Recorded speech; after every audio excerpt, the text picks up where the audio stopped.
bien, pues ahora vamos a hablar sobre los aportes de el video de Casa América, sobre el crecimiento del protestantismo en América Latina. Y es algo que toman en cuenta que uno de cada 5 personas son protestantes. Entonces, ¿de dónde inicia todo esto? Los expertos, ambos oradores, hablan acerca de que todo esto inicia en el siglo XIX con una apertura religiosa. ¿Por qué? Porque recordemos que antes de esto, incluso en la conquista de América, nosotros recordamos que todo esto era católico y por lo tanto hablar de protestantismo hubo persecución, muerte y entre otras cosas. Entonces hasta el siglo XIX existe realmente una real apertura religiosa, estamos hablando de 1800. Entonces, de aquí empiezas a hablar de entre 1890 y 1920.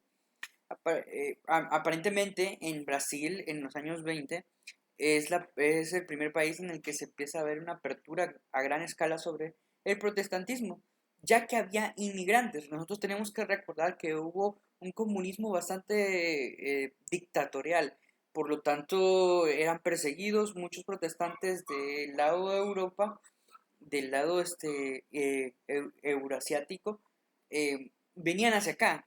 Obviamente su mayoría eran europeos, del lado de Francia, Alemania, entre otras cosas.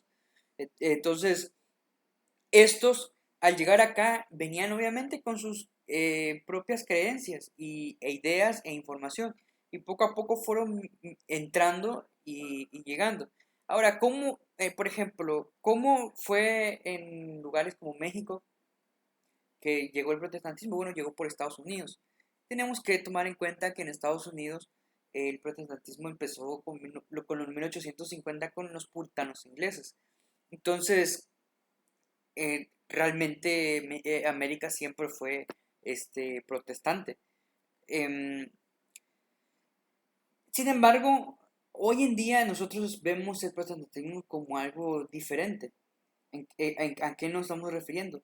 A partir de los años entre 1930 y 1960 empieza a venir una nueva corriente llamada pentecostalismo y más allá de eso algo llamado neopentecostalismo que hace un boom en el año 60, que es cuando llegan a más de medio millón de fieles. Entonces empieza a haber una cierta controversia entre católicos y evangélicos, que pues en su gran mayoría, igual que hoy en día, son pentecostales, carismáticos y neopentecostales. Entonces, vamos a empezar a ver cómo hay países en los que los católicos son mayores que los protestantes, como lo es en México, o en lugares donde el protestantismo y el catolicismo son similares, como en Uruguay, que en Uruguay, por ejemplo, no, el protestantismo es mayor que el catolicismo, pero en países como Perú, Argentina, podemos ver que existen ese tipo de cosas. Ahora, políticamente esto tiene repercusiones porque empiezan a haber discusiones de poder. Entonces, los políticos empiezan a tener una ayuda de parte de la fe evangélica para poder hacerlo. ¿Dónde podemos ver eso? Bolsonaro en Brasil. Él utilizó el evangelicalismo para conseguir votos. Y bueno, también vemos a Trump. Trump, los musulmanes creen que un cristiano es Trump y lo que Trump hace lo hacen los cristianos.